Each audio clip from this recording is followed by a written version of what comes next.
Good morning and welcome everyone to the Environment, Climate Change and Land Reform Committee's 10th meeting of 2021. Our first item today is to decide whether to take items 4 and 5 in private. Are members agreed? They're agreed. Next item today is to get an update from the Scottish Government officials on the planning for COP26, the United Nations Climate Change Conference, which is scheduled to take place in Glasgow in November. And I'd like to welcome Kirsty Berg, the Director for Energy and Climate Change, Gerard Howe, Deputy Director for COP26 and International Climate Change, and Tessa Ferry, the Head of International Climate Change for the Scottish Government. Welcome to you all and thanks for coming along this morning. They're coming along virtually this morning. I think I'd like to ask first just what exactly the Scottish Government, where your plans are and just how far they had got when obviously COP26 was supposed to be in November last year, but like many other things has been postponed. So just how far had planning got at that point of the start of the pandemic and how have you picked it up? I don't know who wants to, maybe we should come to Kirsty first. Yes, good morning, Gillian, and good morning, committee. So I'll kick off, and what I'll do is I'll take some questions and then hand out to some of my colleagues. But let me kick off on this one. So it was clearly the right thing for to delay COP. The Scottish ministers and indeed officials supported the UK government's and the UNFCCC's decision to do that. But COP, the postponement has clearly presented challenges as well as opportunities. So at the start of last year, I remember we had a really successful event actually at the Science Centre with a number of stakeholders. And I suppose that the challenges have been to, got everything set up and maintain momentum and the contact with some stakeholders who, like ourselves, have had a few other things on their mind. But there's also been opportunities, so we've had a little bit longer as for the run-in, which has been helpful. And it's also allowed us to learn about how we do online events. So COP is obviously consists of all the activity in at least the year that runs up to COP, but also the events in the year itself. So as with others, we've got a number of events planned and in the pipeline and set up, but we're also working through our plans both in the run-up here and the detail of what we might do in the 2 weeks themselves. We're working in partnership with a number of parties across Scotland, with the UK government and internationally. But flexibility is going to continue to be key in our planning. Things are looking a lot brighter in terms of what we'll be able to do, but we do need to just have different options. So overall, there was momentum at the start of 2020 that paused a bit, but it's now really picking up, and I'm comfortable and pleased about how our plans are progressing. I think particularly in light of the challenges. And you've got a team working full time on this. And we do. I'll maybe. Sorry. No. Carry on. Thanks. So we do. I'll maybe hand over to Gerard to say a little bit more about how we're set up, if that's all right. Yeah. Thanks, convener, and thanks, Kirsty. So, just sort of going back to the overall point here is that to deliver COP26 or Scottish Government objectives is going to require a whole of Scottish Government effort, obviously, including all of the policy and programme and relationships that the Scottish Government holds. But in terms of that core team, in 2019, we'd established a core team, Deputy Director headed, in response to the COP that then was going to be happening in November 2020. And that core team was about 20 people, including a programme management office. And then of course as COVID hit, people were deployed into the COVID response, and that left a skeleton team of Tessa and colleagues who I think have done a really good job of sort of keeping some momentum going. But we were, in common with others, everybody else did the same thing, stood up their teams and then deployed them back into COVID response. So there was a sort of a lowering of activity. Then since the end of 2020, we've started to build that team back up again. So I arrived in post at the start of January as a dedicated Deputy Director for COP26 and International Climate Change. and I have responsibility for 3 teams. The first team is a policy and strategy team, which includes our international climate work, and that's headed by Tessa, and that's 14 full-time equivalents. A second team is our COP26 delivery and operations team, and I like to think of that as our COP26 engine room. It's the people doing the briefing and the convening and pulling things together and really making that all work. And that's 12 full-time equivalents. And a strategic communications team, and we'll talk, I'm sure, a lot about communications and engagement around COP26, and that's 6 full-time equivalents. Alongside that, we've got 9 full-time equivalents working in Transport Scotland, obviously a huge agenda around transport, 4 current colleagues currently working on safety and security, and then as we approach into August, we'll stand up a further surge team of around 8 or 10 people to help us deliver all that set of events going forward. So I'm confident that we've got those resources in place, and we are mirroring others as we sort of reconsolidate that team and really focus down on the programme. And then just 2 other things, if I may, Convener, just in terms of how we're organised internally. We have an executive board of directors, COP26 Executive Board, which covers directors across transport and climate change and international, helping steer us. And that responds to a COP26 Ministerial Board, which met just a couple of weeks ago, and funnels through our decisions and make sure that we're in the right place at the right time. Thank you.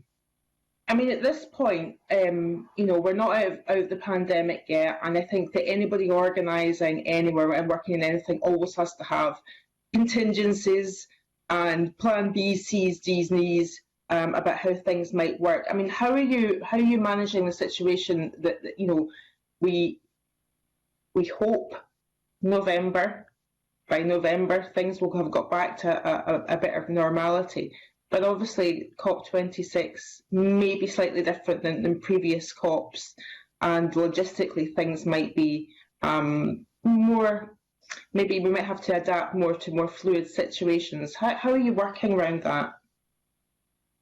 Kirsty, you're right if I take that. I'll first respond to that. Clearly, Convener, this is a critical issue, and COVID is a key risk for the operation and delivery of COP26.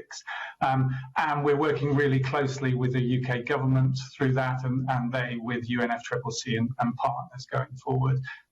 We are currently working with the UK government on a range of scenarios and testing around COP26. We heard really clearly from our recent stakeholder engagement that people want information around that when they can.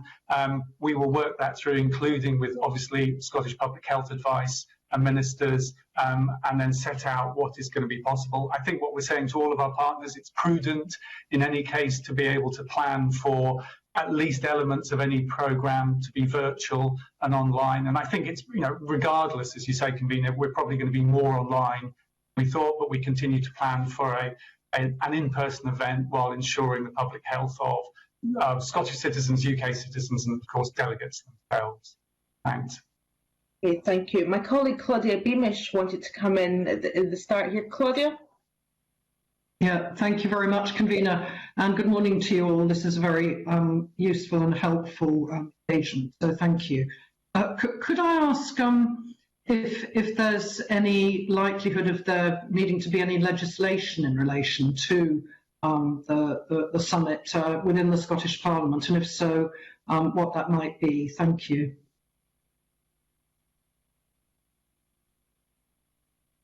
Again, sorry. Do you want to come in, Jared? Yes, thank you. That certainly legislation is one of the things that we may need to consider as we go forward, but we have not worked that through yet. But that's why it's important to be looking at potential scenarios and planning now, because obviously any legislative changes would take some time. But at the moment, we haven't decided whether legislative change is required. Right, thank you. Are you able to share with us at all what sort of areas there might be legislation in, without obviously, of course not if it's confidential, it's confidential, but I just wonder if you can give us any sense of why there might be legislation needed. Thank you. I think in terms, obviously our response to coronavirus is guided by the Coronavirus Act Scotland. and that's going to be really important. And therefore, it's important to look at the potential for COP26 within that legislative environment, and we will test that as we go forward in terms of planning and scenarios. Thank you very much. Right, thank you, Claudia. Can I hand over now to Stuart Stevenson? Stuart. Thank you very much, Convener. And just to the panel, my colleague Mark Ruskell will follow my questioning and will be talking about Scottish and UK government, how they work together. So I'm not asking in that particular area, just in case if there's any doubt. And I can't say, even though I'm leaving Parliament, how much I'm looking forward to this, having attended COPs 14, 15 and 17, and I would have been at 16 in Cancun if the snow hadn't kept me in Scotland. So my colleague Jim Mather went at 24 hours notice instead of me. Right, we've got the two themes the Scottish Government has, that's people and just transition, and I don't think there'll be any argument about that. But how does that align with getting an ambitious and deliverable global deal? Because that's clearly part of it. How does the Scottish Government contribute to that? As a sub-state actor is the phrase that's commonly used at COPs. How do we do that? And perhaps, if I may, well, I'm obviously going to start with Gerard, but he can pass it to whoever. Thank you. I think Kirsty can start. I might come in on that one if that's all right. So you rightly mentioned the two themes we have, which are people and the just transition. We also have 4 objectives for COP, which I think you're aware of as well. So we want it to be a safe and secure event, and we want to make sure Scotland supports a global deal, which is the one you've touched on now. We want to ensure that COP supports Scotland's transition towards net zero in a just transition way, and we also want to build our relationships and Scotland's global value, I suppose, to attract investment and innovation. But on the global deal, so it's the UK government that is the member state and the signatory to the Paris Agreement. But that is not all that is part of the global deal. So there's a range of activity that happens in the run-up year to COP. For example, one of these is for signatories to submit what's called their nationally determined contributions. So countries set out the action they will take to achieve 2030 emissions reductions. So one of the things we're doing in Scotland is we will set out our indicative nationally determined contribution to set out what we are doing. And I think it's very helpful that a subnational government does that. We have, of course, got world-leading targets, and we've now produced our climate change plan update, which you have spent quite a lot of time on. So I think it's very helpful that we set out our plans and ambition as part of that. Another example of what we are doing to help implement the global deal is that the global deal cannot just be implemented by signatories to the Paris Agreement and nation states.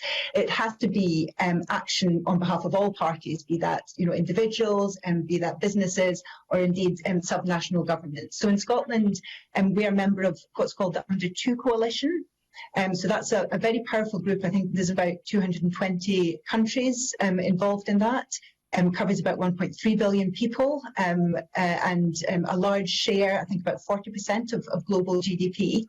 And we, or the First Minister, has just taken on co-chairwomanship of that group. So we will be working with Under 2 Coalition to set out our commitments and try and push even more ambitious commitments. And indeed, the First Minister will be talking about that today. So there are a range of areas in which Scotland, given our well-recognised leading role in driving global climate change can play, I think notably in the subnational space. Thank you for that. Part of what the Scottish Government is trying to link into is innovation, investment and creating new partnerships. And in particular, because of my background in software engineering, I'm interested in innovation, but that covers a wide range of things. So how are we actually going to progress that in particular? And I'm sort of asking that both in a domestic sense in what resources are we deploying, but more fundamentally, how are we going to make the links internationally to create partnerships that will endure and deliver value beyond the period of COP26? Because, of course, it's an opportunity to create new partnerships rather than simply an event that occupies some days in 1 year. Yeah, no, absolutely. Why don't I take that one as well, and others can come in. So COP is a huge opportunity, as you say, for us to build these relationships and work to build partnerships on innovation and indeed investment. And we've got enormous opportunities in Scotland, so notably areas like renewable energy. So we've got huge offshore wind potential, and we've got carbon capture and storage potential. We've just published our hydrogen policy statement that sets out the opportunities in Scotland, particularly in relation to green climate change.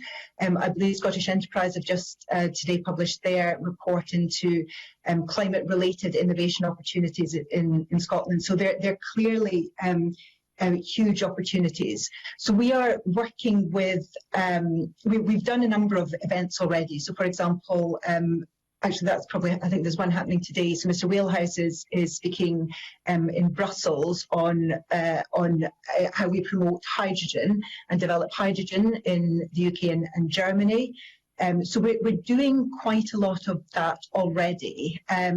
We have helpfully, but we're also raising the profile of a number of things we're doing on the domestic agenda, and we're taking what we are doing out to international partners. So, for example, we're working with our 8 offices internationally, and Scottish Development International has about, I think it's about 30 offices around the world. So we are working with them, linking into partners, both in the innovation space and investors globally, to help promote and explain what we are doing in Scotland.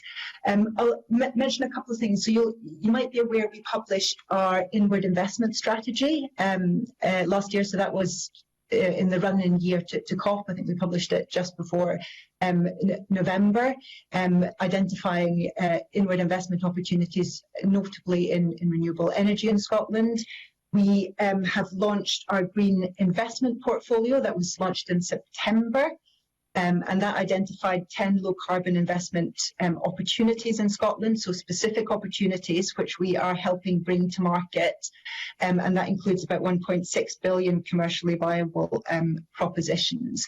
We had, on the innovation space, I've been speaking to Orkney councils and partners up in Orkney about the opportunities around EMIC, our European Marine Energy Centre in Orkney. We're actually a world leader for innovation in marine energy. There are a lot of opportunities that we are building on to promote innovation and investment opportunities. That's great. Thank you very much. I just say to my colleague Mark, my last bullet point, I think more naturally fits with him, so I'm going to leave that to him if I may. But my final question is simply on the selection of people and just transition as our themes, and in particular, it would seem these might relate to sustainable development goals. And of course, we measure much of what we do through the National Performance Framework. So how do we alight on those two? Not that I'm raising the question trying to disagree with them. I actually would have chosen them too. But nonetheless, clearly, it's a matter not simply for government, but for wider public interest and wider society in Scotland. How do we what process do we go through to end up choosing that? Yeah, so I'm very pleased to hear that you would have chosen them as well. The process, I mean, I suppose on that, I suppose they are the obvious themes for Scotland. They're quite broad, and we'll come on to how they link into the UK government's themes, but they are they feel very much like the right ones. So just transition obviously is enshrined in our legislation. and people is absolutely, we know, and you will know from the climate change plan update, that the role of people is absolutely central to the transition. The net zero transition will touch every part of everybody's life, both as individuals, both in terms of people's jobs, public sector, third sector, touches everybody. So, and I think the Committee for Climate Change said that 60% of what needs to happen is going to have to be about behavioural change. So it touches everybody. So people feels like a natural theme. On the process, it was ministers through the kind of framework that Gerard described who chose the themes.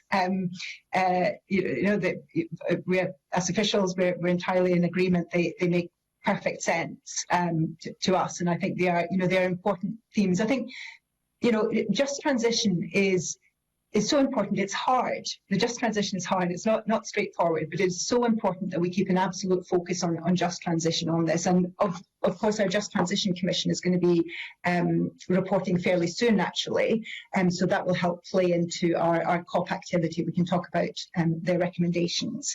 And very briefly on the relationship to the National Performance Framework and the Sustainable Development Goals, the themes that we have chosen, absolutely stem from the National Performance Framework and the Sustainable Development Goals. For example, the purpose in our National Performance Framework is, and I'll just read out here, is to focus on creating a more successful country with opportunities for all of Scotland to flourish through increased well-being and sustainable, inclusive economic growth. And that, that here fits very closely with the themes of just transition and people. And obviously the Sustainable Development Goals underpin our National Performance Framework. Thank you, Convener. Thank you. I'm going to bring in Claudia Beamish before I go to Mark Ruskell. Claudia. Thank you, Convener. Could I explore a bit further, please, with you, Kirsty, and others, the two things. One is, firstly, if you could give us a bit more information about how you're looking to develop the just transition theme in relation to both workers and affected communities, both here and globally, if I may, because, and please don't misinterpret what I'm saying, I want to be absolutely clear that I'm delighted that there is work going on innovation, investment and value for Scotland.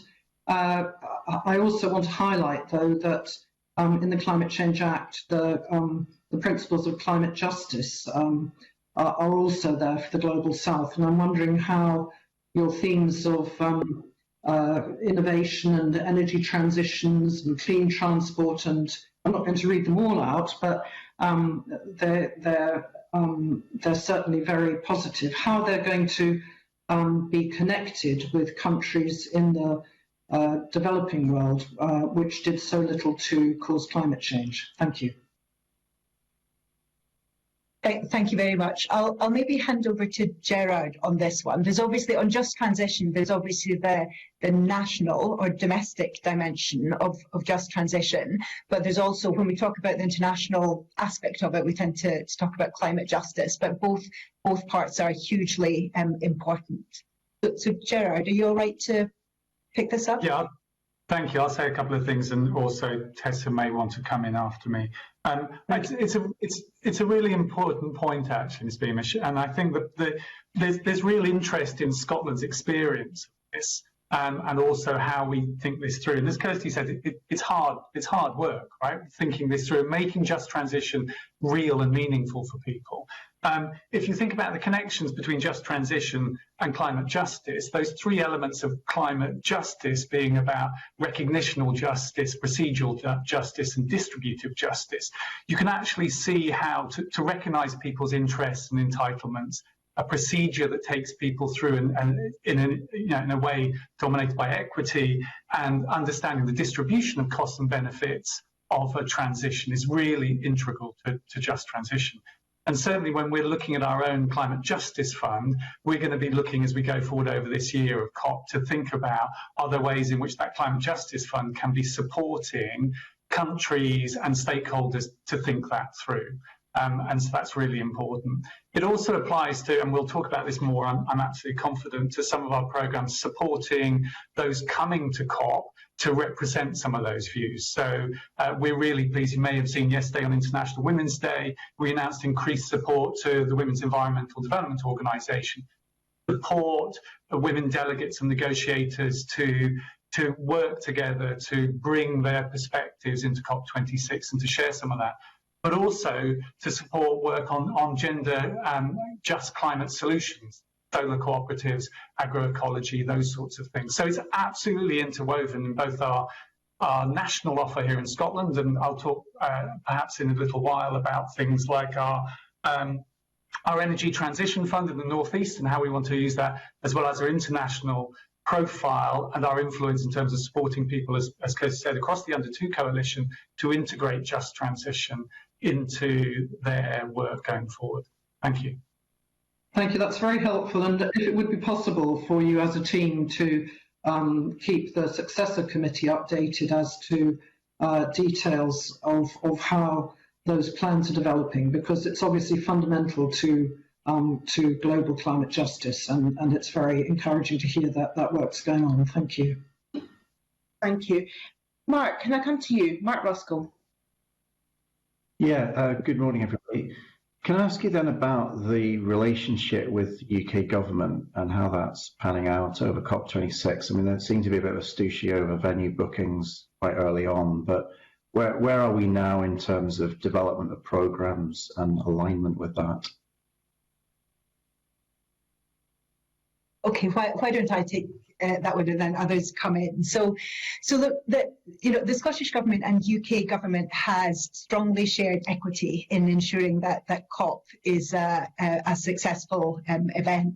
And we, given that we share these objectives, we have been working really closely with the UK Government. At the same time, we want to ensure a distinctive role for Scotland, and we need to ensure that our role, in the delivery is on the operational side, so transport, health, and safety and security is fully recognised. But we are working closely with the UK Government, both on the operational side and also on the what we call the policy side. So we have, there's a good structure, and Gerard can go into that in a bit more detail. We've got bilateral meetings with UK Government colleagues. We've also got a structure where devolved administrations come together, and that operates not just, there are at least 2 layers of official levels to that sort of joined up structure, and indeed we now have a ministerial group for the devolved administrations, and Ms Cunningham is going to be attending the second meeting of that in March. So we have. This might be a good point at which to talk about the UK Government themes and our themes. So we've obviously got the 2 very broad cross-cutting themes on just transition and people, and the UK Government have got its 5 themes on adaptation, nature, energy transition, clean transport and finance. So we're working with the UK Government on a number of these. So for example, and it tends to be the sort of lead Whitehall department in that particular area, which is doing most of the coordination on the UK Government themes. So for example, we have been in touch with DEFRA on the work that they're doing on nature-based solutions, and we've been working with colleagues in BEIS on the energy transition, and some of the Scottish Government's colleagues have been in touch with and working with colleagues in other Whitehall departments on areas like transport. So we are working together because we realise we've got shared objectives, and we need COP to be a success, both in the 2 weeks themselves, but also in all the activities, engagement and commitments that happen in the run up here to COP. Okay. So to just pick up for you, pass on to other colleagues about those 2 kind of shared areas. Then I think you're talking about people and a just transition. Do you share the same kind of view then between UK Government and Scottish Government about what a just transition means for each and every individual sector. So for oil and gas, for example, are you seeing just transition still within a context of maximum extraction under UK licensing, or do you have a slightly different take on that? So we have been really clear in relation to the oil and gas sector that, and the oil and gas sector has a hugely important part to play. It's a big part of the Scottish economy. I think, in the northeast of Scotland, about 1 in 5 jobs are associated with or related to oil and gas. And it's clear that the sector has a lot of experience, knowledge and skills, which is very, very relevant to the transition. So, a lot of the skills are transferable to, for example, offshore wind, because you're doing lots of stuff underwater, and some the technology is transferable as well. But we are also very clear that the commitment to the industry's 2030 vision needs to have decarbonisation as its focus, so that the sector needs to transition to net zero as well. And I've been in this job almost 3 years now, and I have seen huge change in the behaviour and mindset of the oil and gas sector with that in mind. But we are clear that that the oil and gas sector does have to play an important role to play in the transition, and it's important that we support them. I think that's a really, really good worked example of what a just transition is in practice. There's alignment on that. It needs to be in practice. Has there been any feeding into any of the other UK priorities, so nature-based solutions, adaptation? Is there a practical link there where Scottish Government is able to feed into the development of those objectives? So yes, we are working with the implementation of the objectives. So the UK government, we weren't consulted on what the objectives are, but looking at them, we are entirely comfortable with what they are. They are some of the very obvious ones. So we are working with DEFRA. So I'm not doing that personally, but colleagues in N4. And I know Nature Scot is involved, and I believe our scientific advisor who leads on environmental issues are involved in looking at activities the Scottish Government can undertake and work with DEFRA and others to deliver, just to take nature-based solutions as an example. Okay. Just can I move on then just to practically what you think COP is going to look like in terms of UK ministers, Scottish ministers working together? What should we expect to see? Should we expect to see a Scottish minister working with a UK minister on certain events? Will there be a Scottish minister within the UK delegation inside COP itself? Is there clarity over, or are we primarily just doing the logistics? No, we're not. Sorry, I didn't catch the very last part of your question. It cut off when you said, are we primarily just doing the logistics? Yeah.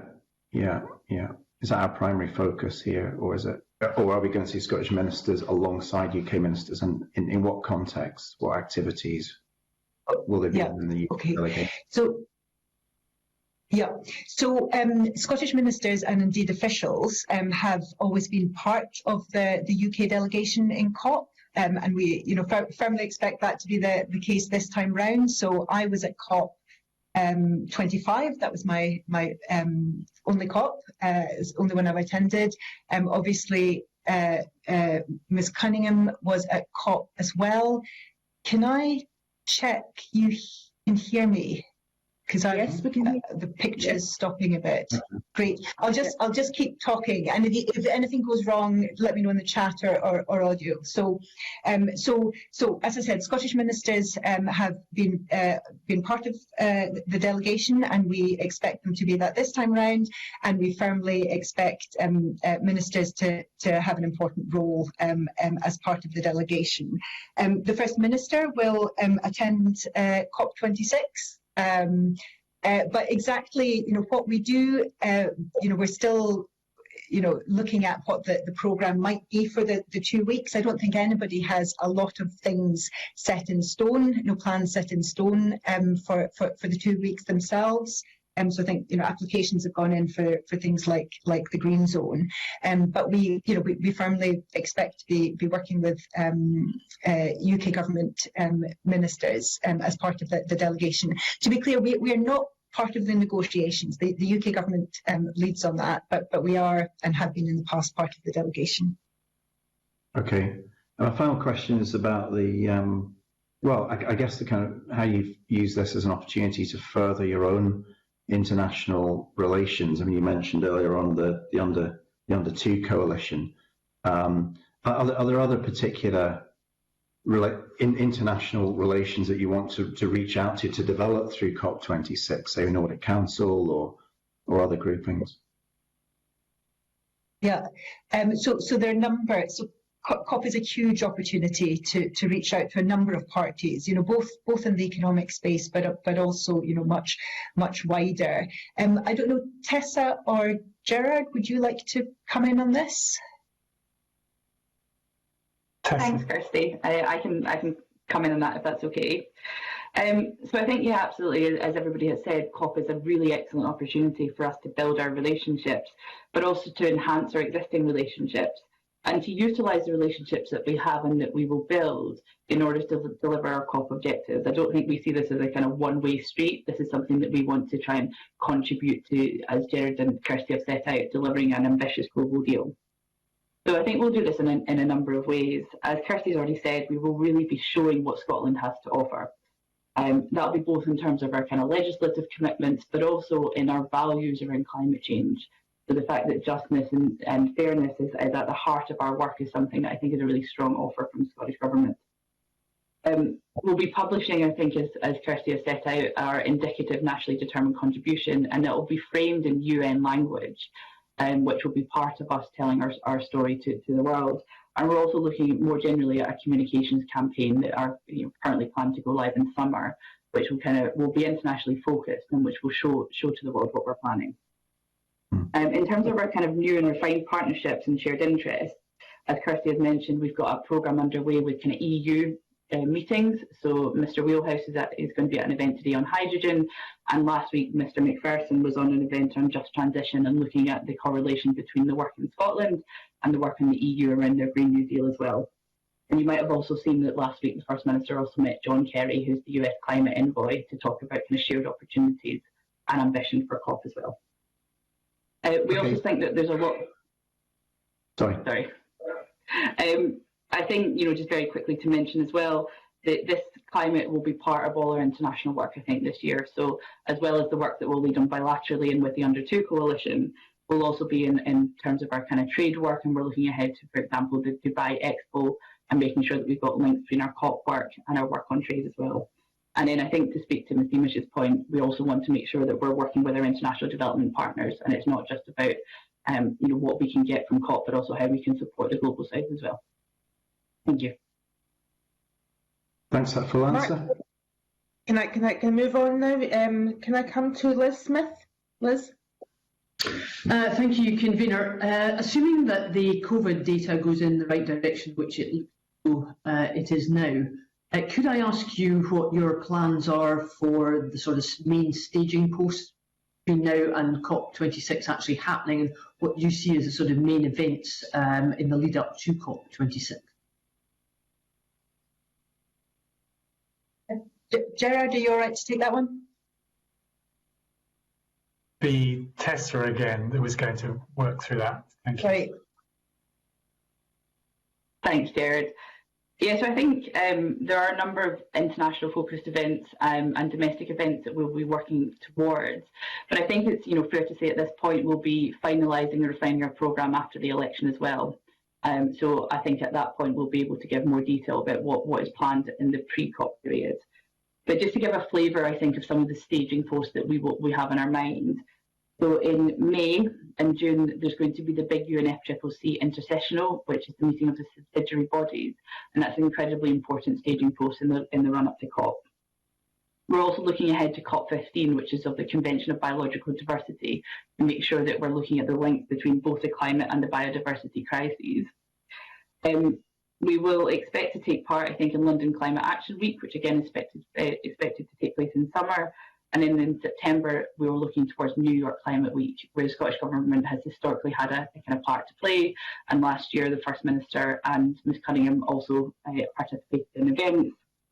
And then looking ahead both to the pre-COP and the youth COP taking place in Italy.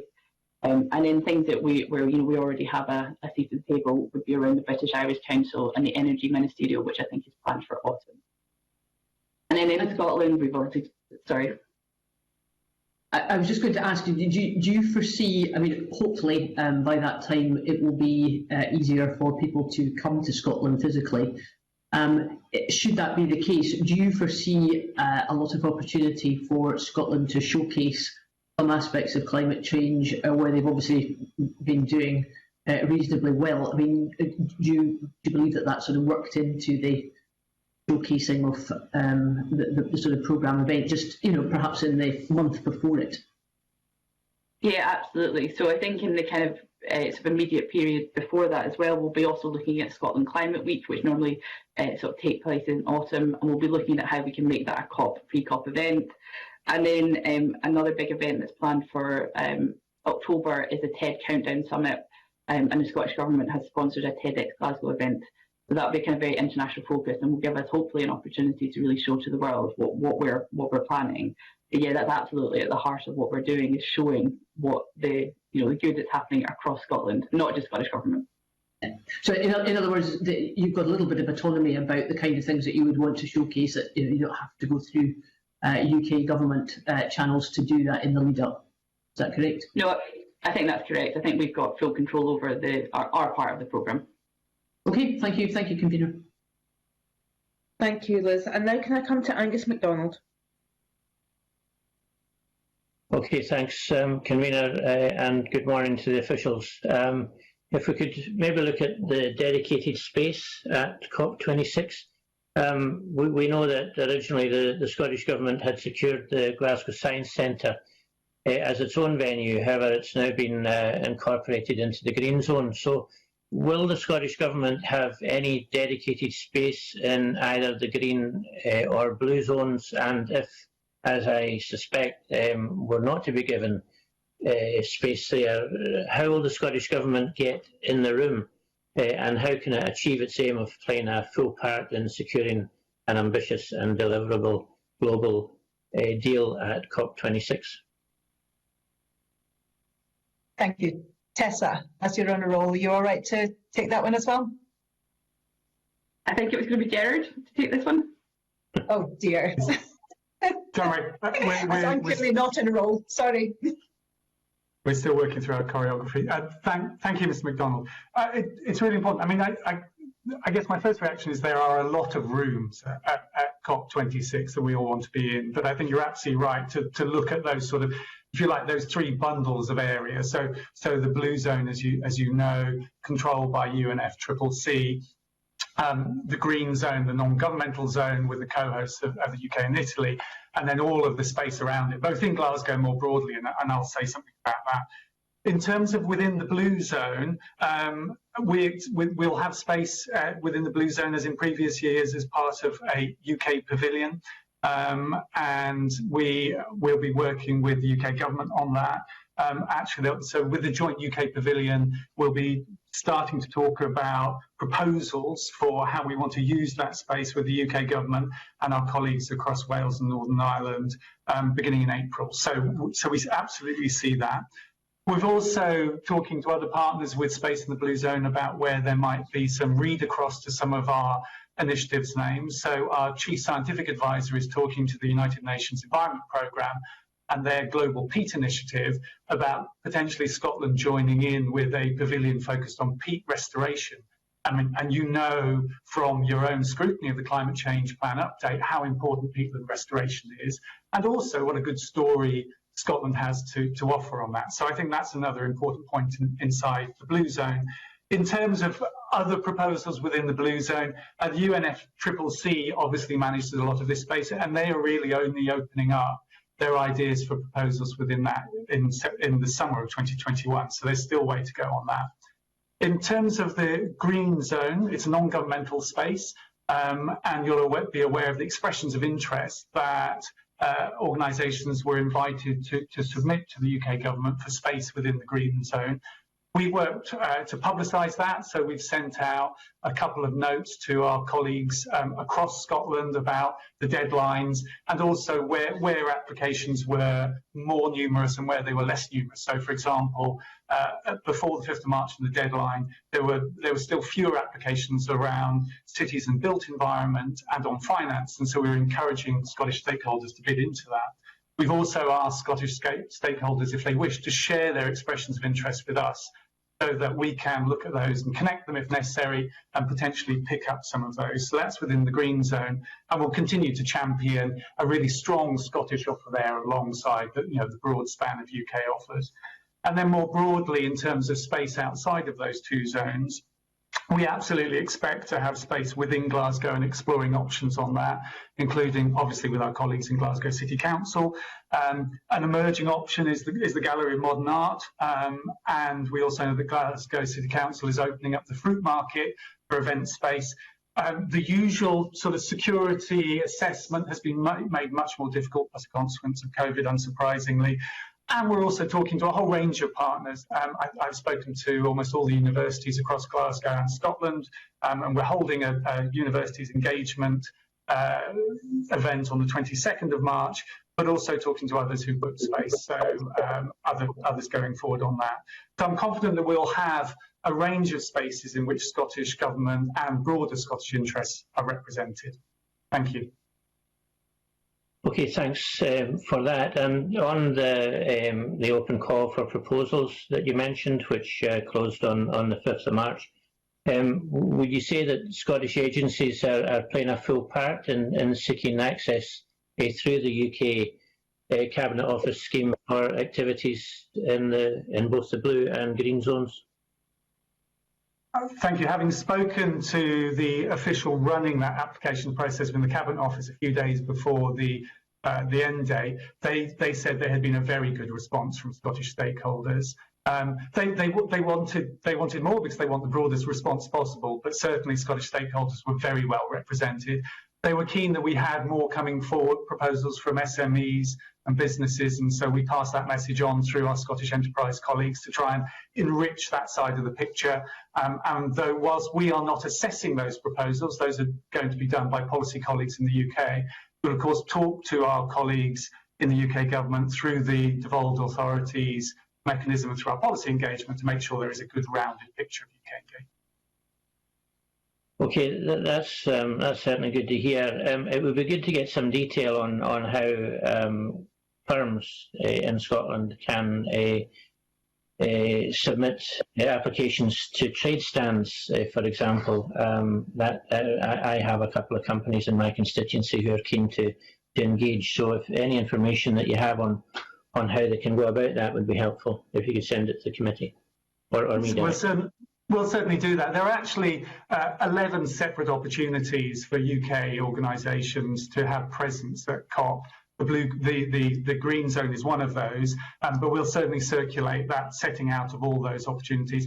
And I think we see across the Scottish Government one of our roles being to help people understand COP is this incredibly complex process of competing events and interests and priorities. And so one of our jobs, I think, is to help Scottish stakeholders understand that and to play the strongest role they can at COP as possible. Thanks. Okay. That's great, Convener. Thank you. Thank you, Angus. And can I come to Finlay Carson? Finlay. Thank you, Convener. Good morning. Now, we've heard about some of the other venues in and around Glasgow that are being considered, but can you?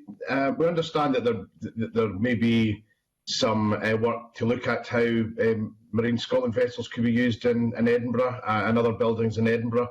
Could you just touch on where else in Scotland you're looking to secure venues that might be used in COP26?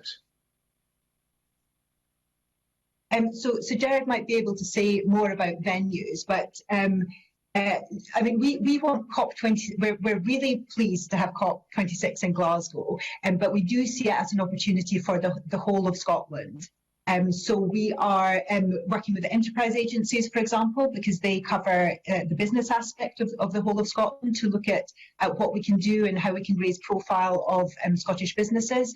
And obviously we've got the run-in to COP as well as the event itself. And I wouldn't underestimate the importance of the run-in event. People, internationally are interested in speaking to us because COP is here. I felt that personally when I went to COP 25, and it's an opportunity for us to showcase and build relationships across the country. So working with enterprise agencies is one way in which we're trying to do that. We've also, Education Scotland have developed a collaborative plan that will see COP26 and climate change being discussed as part of the curriculum in schools across Scotland. We are working with a number of youth organisations, including Young Scot, to engage youth across the whole of Scotland. Another example of what we're doing sort of cross Scotland wise is we're piloting a sort of climate version of our internationally recognised the Scotland Place Standard tool, which is a tool that communities and professionals can use to look at their local place to understand the economic and social and physical challenges and opportunities in climate change. So we want to pilot that across many parts of Scotland. I mentioned the conversations I've had with Orkney Council and the work that they are seeking to do, but we are keen for people across Scotland to come up with ideas. There will be, it's not without challenge, because there will be competition for the airwaves in the 2 weeks. But we want to do what we can to support parties, organisations across Scotland to maximise their share of the airwaves. But looking for opportunities across Scotland in the run-up is a huge opportunity as well. And it is one of the few benefits of current working arrangements is it's much easier to do that now that we're working virtually. There's an opportunity to showcase what we're doing in Scotland in a way with international partners and domestically in a way which is even easier than before in some sense. Gerard, I don't know, is there anything else we can say on specific venues outside of Glasgow and Edinburgh? No, we're still waiting and getting proposals in. There was one recently from colleagues in Dundee looking to see how they might use centres there and work. But if I may, Convener, I just wanted to draw a link from that back into one of our themes, because I think there's a really important point here about how COP26 sort of mobilises right across Scotland and how that plays into what we're trying to do more broadly. So clearly, COP is a moment to sort of inspire and inform and persuade and convene and do all of those things. So it's a means to an end. And one of the ways that it can work is about engaging with our public engagement strategy, actually. And when you think about the 3 strands of our public engagement strategy, still under consultation, but to communicate, to participate and to encourage, making that really COP26 work for each of those 3 strands. And as Kirsty says, right across Scotland, including with our partners in Young Scot and Keep Scotland Beautiful and YouthLink, is going to be really, really important. So we want to take that opportunity. And you can also see how the sort of the methodologies we've had, the Citizens Assembly, which we can absolutely say is really representative of all of Scotland and Scotland's perspectives, and really an amazing international interest in that as well as national interest, and working with, again, young people, allows us to show that it feels like a whole of Scotland thing. Because if COP26 is going to be successful, it needs to feel and act on everybody across Scotland and have meaning for them. So it's not only geographical place, it's also thinking about diversity of engagement and people through that. Thanks. My colleague Claudia Bean going to dig into that a little bit more. Finlay, do you have any follow-up questions? Yeah, you've said you're engaging with some people. I know Dumfries and Galloway Council and the Galloway Glens Landscape have suggested that there could be some breakout groups, whatever, come down to Dumfries and Galloway, particularly given they're the first council in the UK to have a target, an end by 2025. Now, we're only 6 or 7 months away from COP26, and you're saying you're still looking at proposals. When are they going to be announced? When are you going to start taking them forward? Because 7 months is not very long to actually get some of these plans put in place. I agree, Mr. Carson. It isn't very long at all. I think the first thing I'd say is that we are in the same space as everybody as we look to see and to assemble that overall programme. I think we're really encouraging of partners such as local authorities putting forward ideas, and some of that we don't need to manage. That will happen, and we want that to flourish naturally. What we are aiming to do is to take some immediate decisions over the next wee while before the pre-election period, and then obviously as new ministers arrive, present them with a really strong portfolio and menu of choices. Having worked, for example, we had a really useful discussion with our colleagues across COP recently about how we continue to engage with local authorities, and Kirsty's mentioned that as well. We need to draw in that information, which is somewhat disparate at the moment, and then see which bits we sort of encourage, which bits we engage with, which bits we plan for. But that's work in progress, Mr. Carson. Yeah, thank you. Thank you.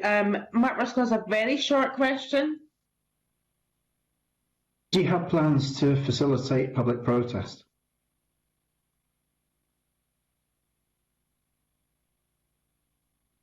So, Gerard, I don't know if you can come in on that. So we're obviously, COP is many layers to COP. You've got the negotiations, the blue zone, the green zone, and huge public participation, and that includes public protest. So, Police Scotland. So through the operations work that we have been involved in, we're looking at that as well, together with Police Scotland and Glasgow City Council and indeed the UK government. I don't know, Gerard, if there's anything you would like to add to that.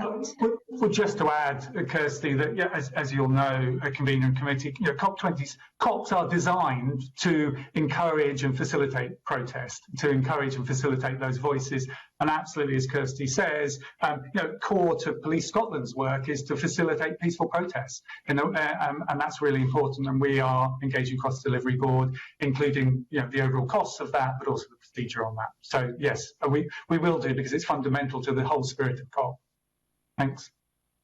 Thank you. I'm going to come to Claudia Beamish, who's got some more questions on stakeholder engagement. Claudia. Thank you, convener. And just before I go to that, could I just ask about, Kirsty, you highlighted showcasing, and I'm wondering about what's being explored in relation to the opportunities in Glasgow and Scotland-wide for showcasing the just transition to a low-carbon economy. For instance, the possibility of low-emission buses within Glasgow related to COP, and possibly even built by a Scottish company such as Alexander Dennis, which is having challenges in the transition. Could you comment, or one of your colleagues comment on that briefly, please? Kick off. So there are opportunities to showcase. So we obviously want to showcase what we are doing on just transition across the country, but specifically in Glasgow, it's a very good point. We are looking, working with Glasgow City Council and other partners, looking at specific things, including low carbon transport, that we can showcase, and we're also working with. The Transport Scotland is working with companies such as Scottish Power on this, looking at what we can do, because, as you rightly say, it's an important opportunity. Right, thank you. And could I ask whoever wishes to answer this on the panel a little bit further on information on stakeholder engagement? I mean, there are obviously, I would perhaps describe them as marginalised voices within Scotland, and of course globally in the global south as well. And I wonder how it's possible for Scottish Government and others to actually amplify these voices, such as in Scotland. I know that there have been some concerns from SEMVO and the BAME community, for instance, that they haven't been necessarily as involved as they might have been. And I know time is short today, but I won't go into any more detail, but that's one example. Another would be communities who are challenged by changes in jobs, and really the community voices. How are they going to be, first of all, reached out to and heard, and then listened to and amplified? Thank you.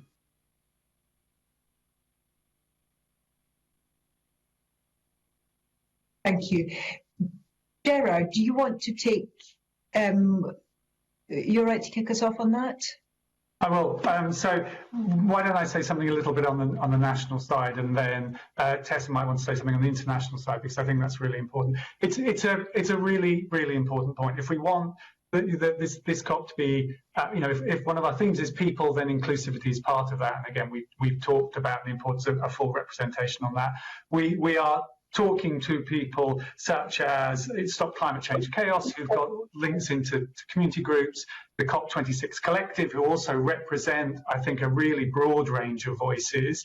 And one of the things that we can be considering is how are those voices represented during the period of COP, including in venues and those sorts of areas. When we held our stakeholder engagement on the 1st of March this year, we engaged with 86 organisations, and I accept that some of those will not be local community groups, but they absolutely endorse this point about inclusivity and on the importance of engaging and understanding the Global South. And more broadly. So I think we've got to use the links that the Scottish Government has through its communities work, through its civil society partners and through its local authorities to make sure some of those voices are represented. Our programme of work, we're agreeing with young. Oh, sorry. Matt, thank you. Sorry to interrupt you, but in terms of the NDCs, will there be opportunity for community groups and trade unions and indeed businesses to feed into the dialogue about how those are shaped as well? Because so much of it will be the importance of the lead up to COP, as has been emphasised throughout this discussion, as well as actually being at COP in whatever capacity. Thank you. Sorry to interrupt you, but I'd just like to know about that. That's absolutely fine. Tessa, I think that's about how we engage on the Global South and that inclusion point. So let me hand over to you. Thanks. No, I actually meant sorry, I meant in Scotland particularly, like Stop Climate Chaos, and how they will feed into that discussion before we come to the Global South. Okay, let me. Sorry, forgive me, I got that slightly wrong. So let me take that first. So, I mean, you're referring to the nationally determined contributions, which in a sense are the summation of each country and nation's plans on tackling the climate emergency. As Kirsty said, and I think, Tessa said earlier on, we still plan to publish our indicative nationally determined contribution for Scotland, and advices with ministers at this very moment in terms of when we might do that and the process for doing that. We would argue, and I think with strong justification, that the process of developing the climate change plan update and the strategies that underpin that have extensively engaged with stakeholders through the piece. And so we would hold ourselves to the same standards as others in being able to point to participation in policy development, consultation that makes up that entire portfolio of a nationally determined contribution. And again, to go back, clearly the publication of the Citizens Assembly report and ministers responding to that at almost exactly the same time as COP is a really important opportunity to show how those are coming together and to show our best practice, but our ability to learn on that as we go forward, to include others and to share that globally. But let me also, if it's acceptable to you, Ms. Beamish, hand over to Tessa for the Global South picture on that too. Thank you, that's very helpful, thanks. Thanks, Gerard. So I think we've already talked about some of this in terms of how we will ensure that we are amplifying the voices of the Global South. And I think just to reiterate, this has always been a part of the Scottish Government programme at COP, and I think it will be something that will really be at the cornerstone of our programme going forward for COP26. So Gerard's already mentioned the announcement that we made yesterday about supporting women from least developed countries come to COP and the funding around that, as well as our Climate Justice Fund, and the fact that we will be working with the current projects and previous projects to really showcase the work and the work done by communities in the Global South. Through our Under 2 coalition, we also fund a project called the Future Fund, which is about working with developing country states and regions and helping them develop their own climate change strategies. And this year, for the first time, we're looking at hosting a secondee from a developing country to really share our experience as well. So it's not just at COP, but also in the run-up about how we kind of work with the Global South. And then obviously don't want to kind of preempt any decision on this, but we're also having exploratory conversations at the moment around a series of dialogues called the Glasgow Climate Dialogue. And that would be around bringing people from the Global South together ahead of COP to really showcase and hear what they want to get out of COP, and to use Scottish Government as a kind of convening voice within that to try and amplify and share their experiences. And also looking at possible events on gender and climate justice. I think that's something where the Scottish Government would have a strong role to play. So I think, as I say, this is something that we really see will be at the heart of our work. Thank you. That's very helpful. It'd be very useful to have more information on those things as they develop. Thank you. Thank you. I just have one final question, and I wonder, maybe it's too early to talk about legacy, but what are you hoping, Kirsty, will be the legacy? Because it's one of those things that when people look back on other COPs, there's always a thing that this was the COP of X. What are you hoping COP26 will be? Oh, I've lost Kirsty. Right.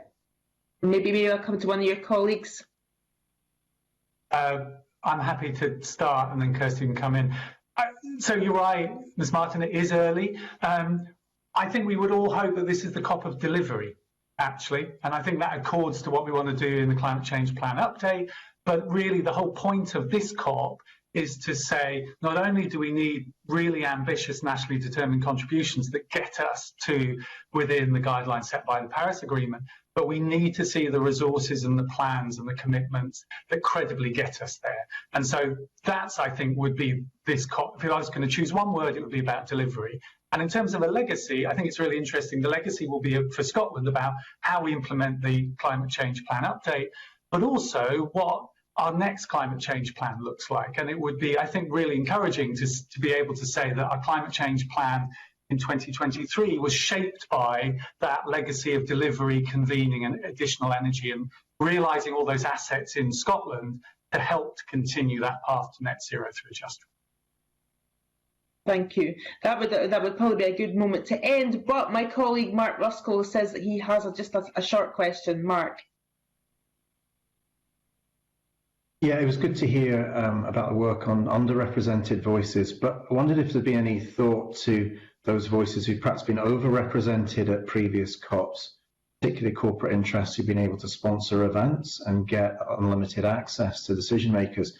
Is there something like a conflicts of interest policy or something like that in relation to corporations and organisations who may wish to use COP to their own advantage? It's a really good question, Mr. Ruskell.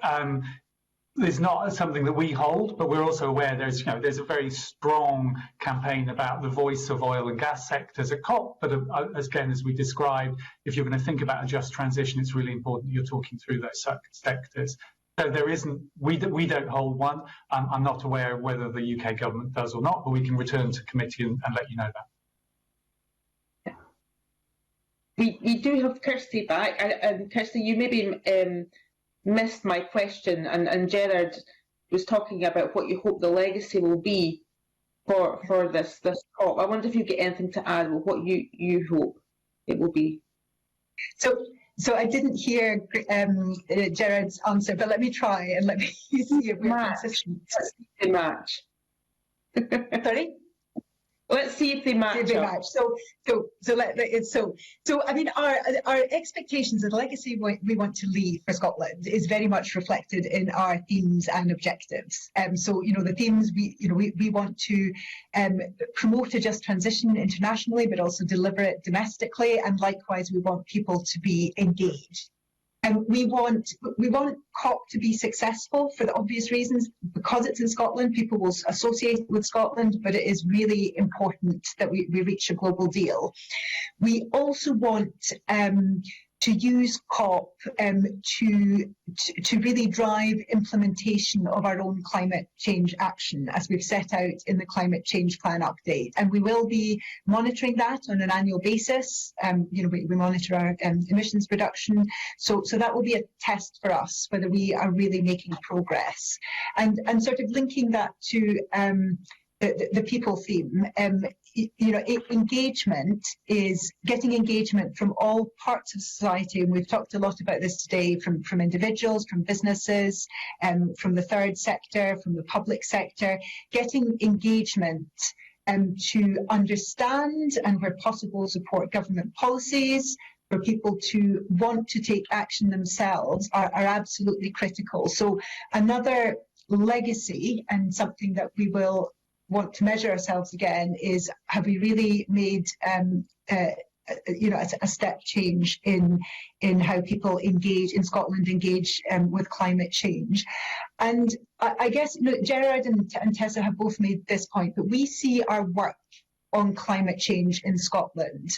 So the Climate Change Plan update and all the associated work of that inextricably linked with our work on COP. They're not two separate things. It's stating the obvious, but our to take the public engagement strategy as an example, that we want to use COP to support the public engagement strategy, and we want to use the public engagement strategy to help us deliver some of the objectives for COP. So the short answer is, our legacy is summarised in our themes and objectives, but I've sort of brought out some of the most important points from that. Thank you very much, and I want to thank. Did that match with what Gerard said? Yeah, and I've Gerard says about delivery on an ambition as well, and that absolutely matches in with what you're saying, and it's really good to hear that outlined by all of you. I want to thank the three of you this morning for your time. We're going to move on to our next item agenda. Thank you. Our third item today is consideration of a notification from the Scottish Government in relation to a UK statutory instrument, which is the Air Quality Legislative Functions Amendment Regulations 2021. And members will be aware that the revised statutory instrument protocol has now been agreed between the Scottish Government and the Parliament. And the aim of the revised protocol is to enable committees to scrutinise proposals for UK SIs on all devolved matters formerly governed by the EU law. And the original SI protocol only applied to scrutiny of consent to SIs which fixed deficiencies under the European Union Withdrawal Act 2018. The new SI protocol will continue to apply to these technical changes and to ensure continuity of law, but will also extend to proposals for SIs which introduce new regulatory or governance regimes of which implement policy choices. Now, the committee raised some queries with the Scottish Government in advance of this meeting, and we have got a response to that. I'd like to go to members, because I know that members do have some concerns and issues more generally about this process that they would like to raise. And can I come, first of all, to Stuart Stevenson? Thank you very much, Convener. And let me preface my remarks and suggestions by the observation that I'm not imagining anyone is setting out deliberately to create difficulties between the UK Government and the Scottish Government. I think the issues that we are engaging with in looking at what's before us today lie much more with shortness of time at UK Government level, but more fundamentally for us, perhaps a failure to lock in the different processes and timetables that have to take place in the Scottish Parliament with what has to happen at Westminster. And I know that this is not a new subject for us. I know that our Minister and indeed the presiding officer is well aware of some of these difficulties. And I'd like to propose that on this occasion, we write to the Secretary of State who's responsible for the Constitution at Westminster to simply make him aware of this difficulty, because I don't assume that he is fully aware of it, and I don't assume that he will reject any observations, because if it works well at a devolved administration, and I don't imagine Scotland's the only one that may be affected with this, then it improves the governance and government at all levels, and is therefore appropriate for us to write and say, we've got to get our act together and have a coherent timetable that allows proper consideration, not just by politicians, but by the officials who have to support us in consideration of this. Convener. Yes, and as I outlined in the introduction there, the revised protocol is supposed to facilitate that scrutiny, and it is not really adequate, and members have brought this up for some time. And Stuart, you're right to say that this already has been raised by other committees and other conveners of committees at to the presiding officer as well, and to Scottish Government. So I think those are good suggestions. Can I also come to Mark Ruskell? Yeah, thanks. I would agree with those points, convener. And I think it's disappointing that we're seeing consistent errors coming through in relation to timings and the accuracy of information that's presented to this committee about what these instruments actually do. I think at this point, I would agree that writing to all of those concerned would make sense, and including the presiding officer in that. Clearly, if this is an issue that persists, then the next session of Parliament and the committee conveners in that Parliament will need to consider this into more detail. But I think trying to understand at this point where the blockage, where the error is, how these errors keep creeping in would be important. The other point I would make, just specifically in relation to this policy, is I would like some clarity in relation to how this could impact on the Scottish Government's desire to stay in alignment with the European Union.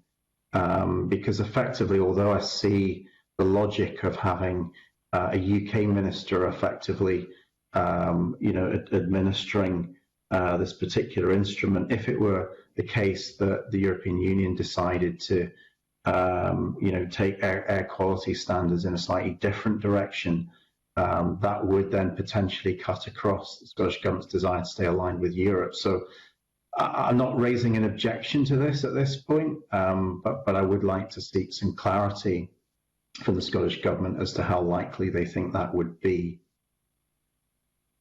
Okay, thank you. And I'll come to Liz Smith. Thank you, convener. Can I just put on the record that I agree with Stuart Stevenson and with Mark Ruskell about this issue, because I don't think it's just our committee that has had these difficulties. I think it's a wider issue for the Parliament. I think the main problem is about consistency or lack of consistency in some cases, and I think we need to address that in the next Parliament. In fact, I don't really think we should wait for a problem to arise again. I think we've had sufficient evidence that there is a difficulty here, and as Stuart Stevenson rightly says, it's probably not intentional, but nonetheless it potentially could give us quite a lot of headaches. So I think we really need to put it on the record from the committee quite quickly, and I'm very much in favour of copying in the presiding officer on that. Thank you. Yeah, I think so. We're all agreed that we are going to write to the UK Government Minister with responsibilities for this. And I wonder if colleagues, we have been talking bilaterally to sister parliaments, other devolved parliaments about these issues and some of the work that we've been doing, and it might be a good idea to copy them in to what we write to the UK Government, because I think we know for sure that they are having the same issues as well. So I think that just makes our point stronger, and we want to get this right. There's going to be an awful lot of statutory instruments coming forward, and we can't just keep on running into the same problems time and again. Okay, I'm seeing you all seem to be content with that. In terms of this instrument, though, are members content to write to the Scottish Government to confirm the committee's content for consent to be given for the UK SI referred to in the notification? With the caveat that Mark has mentioned that he wants clarity on certain issues, which we'll write to the government about. Okay, we are content. So at our next meeting on the 16th of March, the committee will consider its annual report and our legacy report, and will also consider a number of statutory instruments. And that concludes the public part of our meeting today. Thank you.